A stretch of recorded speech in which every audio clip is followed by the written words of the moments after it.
zaman Utsman bin Affan, Ali bin Abi Thalib, dari zaman Yazid bin Muawiyah banyak upaya-upaya dari pasukan muslimin menyerang Konstantinopel, tapi tidak pernah berhasil. Subhanallah, di zamannya Muhammad bin Murad ini, yang waktu itu umurnya 25 tahun, kurang lebih tahun Masehinya 1453 Masehi. Pada saat itu dia membentuk pasukan dan akhirnya menembus benteng Konstantinopel. Dapat fadilah, maka diberikan julukan Muhammad Al-Fatih. Tapi bukan Muhammad bahasan kita, saya cuma tambahkan informasi itu. Ayahnya Sultan Murad. Sultan Murad II diistilahkan, karena ada Sultan Murad I. Sultan Murad II ini ada tradisi dia yang sangat bagus gitu. Dia punya sebuah buku ya, pribadi yang dia sering tulis sendiri pengalaman dia pada saat jadi pemimpin. Ya kan? Salah satu tradisi beliau ini, setiap malam beliau kadang-kadang sering keluar tapi pakai baju biasa. Ditinggalkan semua pakaian kesultanannya, dia keluar dengan penasehatnya berdua ngeliling-keliling di jalan Istanbul. Keliling-keliling, lihat, beli makanan di pinggir jalan, berbaur sama masyarakat, dengerin keluhan mereka. Ada orang yang sakit dibantu, ada yang butuh bantuan, fakir miskin dibantu, dia tahu. Jadi dia tahu masalah di lapangan dan dia bantu, besoknya didalamkan, diaplikasikan, diperbaikin, begitulah. Satu malam, dalam salah satu bukunya, dalam satu lembaran buku sejarah hidupnya, beliau bilang, satu malam saya nggak bisa tidur. Kemudian saya bilang sama penasihat saya, coba malam ini kita sama-sama yuk pergi keluar seperti biasa nyamar. Baiklah, jalanlah berdua ini. Begitu dia jalan, tiba-tiba waktu jalan di salah satu jalan-jalan kecil di Istanbul, ada satu orang jalan pegang botol khamr. Pas depan Sultan Murad, subhanallah, dengan hikmah Allah kepleset orang itu, jatuh, kendi khamrnya pecah, mati tiba-tiba. Di tempat mati orang itu. Waktu mati, biasanya kalau ada orang seperti ini jatuh tiba-tiba, umumnya kan banyak orang yang datang melihat ada apa keadaannya. Waktu itu Sultan Murad tiba-tiba datang dengan penasihatnya, lihat, diperiksa, sudah meninggal orang, diperiksa urat nadi lehernya tidak, udah mati orang ini. Tapi anehnya, nggak ada satu orang pun yang lulalang itu mau lihat, nggak mau ditengok, nggak mau dilihat. Gitu. Langsung kata Sultan Murad, wahai muslimin, ini ada orang mati, gitu kan? Nggak ada yang nyaut. Dua kali, wahai muslimin, ini orang muslim, oh ini orang mati, nggak ada yang nyaut. Satu orang di situ, rumahnya rupanya dekat situ, dia bilang, kami tidak akan sentuh jenazah itu, walaupun dia sudah mati. Kata Sultan Murad, kenapa? Dia bilang, tidak anda lihat, dia pegang khamar, orang ini fasik, ahli maksiat, setiap malam zina, setiap malam mabuk. Kami nggak mau sentuh jenazahnya, kami nggak mau. Kata Sultan Murad, tapi kan dia dari kaum muslimin. Kalau kalian tidak mau mengurus jenazahnya, tunjukkan saya di mana rumahnya, biar saya yang bawa ke rumahnya.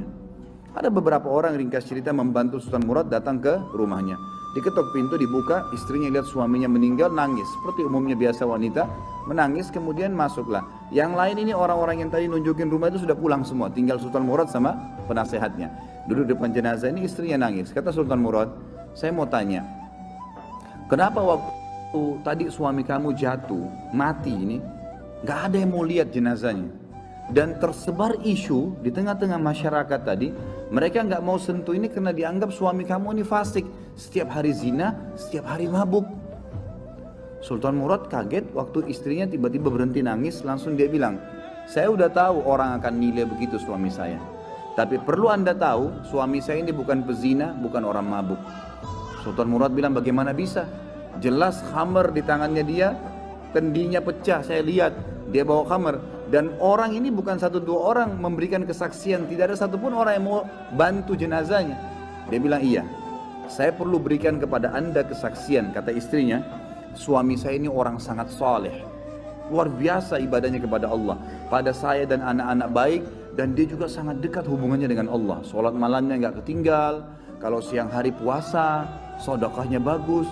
Tambah kaget Sultan Murad, bagaimana ceritanya?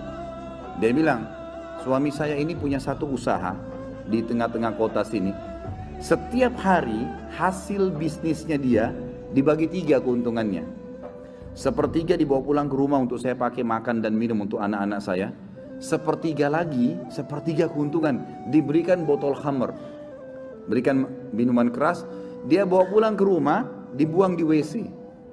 Dia nggak minum, dibuang di WC. Terus dia bilang apa depan saya, kata istrinya, itu yang berikan kesaksian.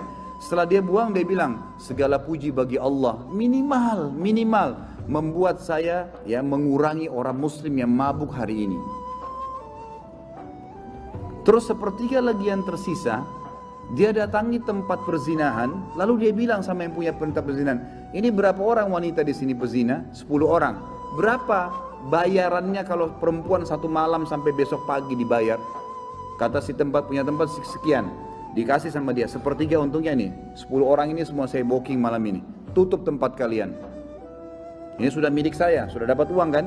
Gak ada perzinahan, tutup. Dia pulang ke rumahnya. Orang pikir waktu dia masuk ke kios khamar, beli khamar, dia minum. Orang pikir waktu dia masuk tempat zina, dia berzina. Padahal sebenarnya dia malah suruh tutup.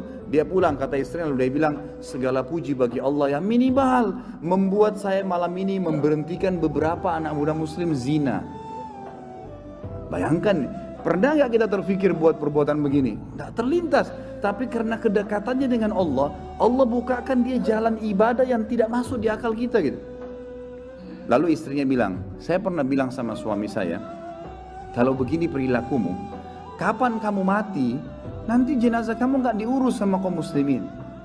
Ternyata terjadi, kata istrinya, jenazahnya gak ada yang urus. Tapi waktu itu suami saya sempat senyum, dan suami saya bilang, tenang aja hai istriku, kalau saya mati, yang sholati saya nanti khalifah, sultan, penasehatnya, dan juga seluruh ulama Istanbul. Sultan Murad waktu itu menangis, lalu mengatakan, suamimu benar, saya Sultan Murad, khalifah muslimin, saya akan urus jenazah suamimu. Saya akan, sama ini penasehat saya akan sholati dan saya akan undang seluruh ulama di Istanbul untuk mensolatinya. Kedekatan diri seseorang pada Allah, Allah akan bukakan kita di lini-lini ibadah yang kita tidak sampai, tidak sadar gitu, tidak sangka gitu ya.